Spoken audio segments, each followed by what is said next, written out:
O país foi esta manhã surpreendido com o anúncio feito pelo Governo de um vasto conjunto de novas medidas de austeridade. Surpreendido desde logo, porque ainda ontem o Governo reafirmou estar assegurado o controlo das contas públicas e a consequente desnecessidade de recurso a qualquer ajuda. Mas surpreendido também pelo facto, percebemo-lo agora, de as medidas hoje levadas a Bruxelas terem sido ocultadas durante semanas ao Parlamento, aos parceiros sociais e mesmo, ao que parece, ao Presidente da República. Com esta política de facto consumada, uma vez mais, o Governo insiste em tratar Portugal e os portugueses como se fossem coisa sua, dando assim mostras da sua total falta de cultura democrática. Ao longo dos últimos meses, o Governo adotou, em diversos momentos, medidas gravosas visando a redução do déficit orçamental que tiveram e têm consequências diretas sobre o rendimento das pessoas e das famílias, sobre a atividade das empresas e sobre o desempenho da economia portuguesa como um todo. Sempre que tal aconteceu, o Governo garantiu, pela voz dos seus mais altos responsáveis, nesta matéria, o Primeiro-Ministro e o Ministro das Finanças, que as medidas em causa eram as adequadas e suficientes para a realização dos objetivos pretendidos em matéria de contas públicas. Impor agora novos aumentos de impostos, cortes nas pensões, no Serviço Nacional de Saúde ou na rede escolar, confirma a estratégia do Governo de transformar medidas de emergência, que pelos sacrifícios que impõem aos cidadãos, apenas devem ser assumidas em situações extraordinárias e de modo conjuntural em soluções correntes, normais, a aplicar nos próximos anos. Ao agir dessa forma, o Governo está também a evidenciar perante o país inteiro quer a sua incapacidade para cumprir atempadamente aquela que é a sua responsabilidade, quer o seu despudor em transferir para os portugueses os erros dos seus sucessivos, o custo dos seus sucessivos erros. Como já tínhamos afirmado, e o tempo deu-nos razão, infelizmente, o anúncio destas medidas adicionais é uma prova gritante do desleixo, da falta de rigor, da incompetência, do desnorte de quem nos conduziu a uma situação especialmente delicada e que agora se revela absolutamente incapaz para dela nos retirar.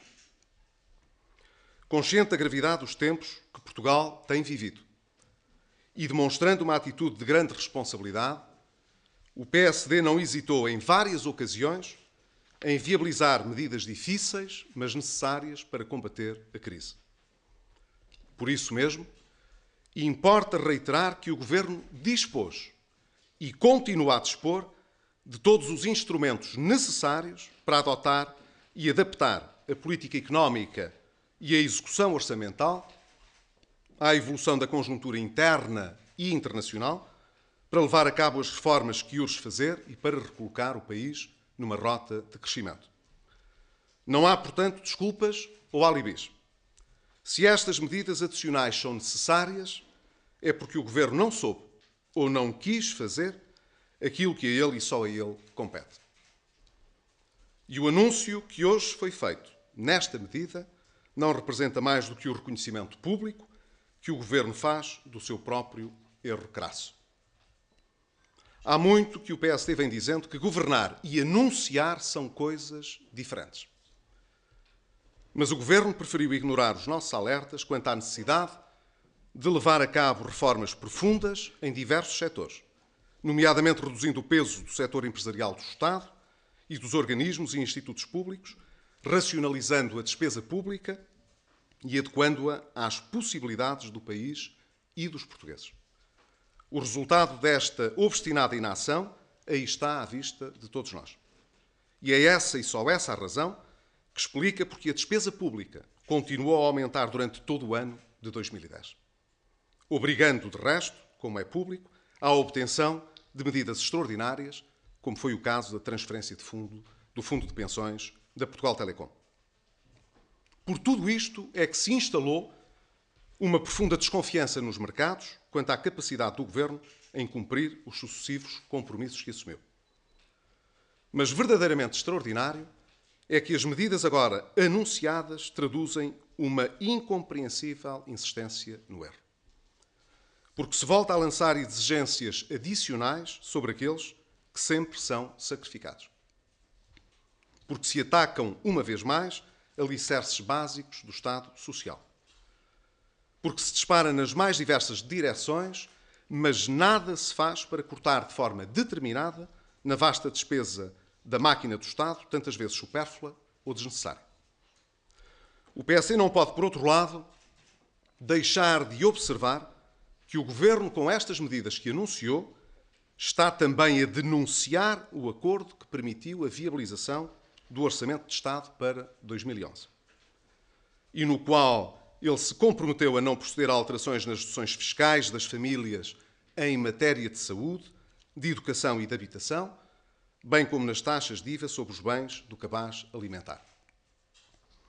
Com a autoridade que lhe advém da atitude responsável que sempre tem assumido e com a certeza da qual é o sentido que a defesa do interesse nacional exige, o PSD afirma, com total clareza e lealdade democrática, que o errado caminho em que o Governo pretende prosseguir não contará com o nosso apoio.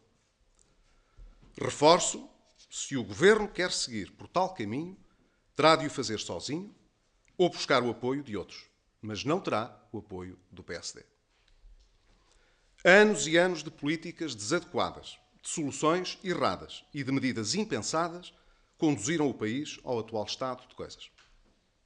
Digo-vos com transparência, uma vez mais, que não está em causa a necessidade de reduzir o déficit orçamental ou a dívida pública. E que retirar Portugal da presente situação exigirá ainda a adoção de medidas exigentes e a demonstração de muita convicção e determinação política. Não escondo que demoraremos alguns anos a restaurar a confiança na economia portuguesa. Sei bem isso e creio tê-lo já demonstrado no passado. Mas esta não é a maneira de o fazer. Nem este é o caminho a seguir. Reafirmo perante todos que o PSD será sempre parte da solução, mas não de qualquer solução. Porque o caminho que precisamos de seguir será seguramente difícil, mas terá de ser justo. O PSD tomou a sua decisão, cabe agora ao Governo fazer a sua escolha.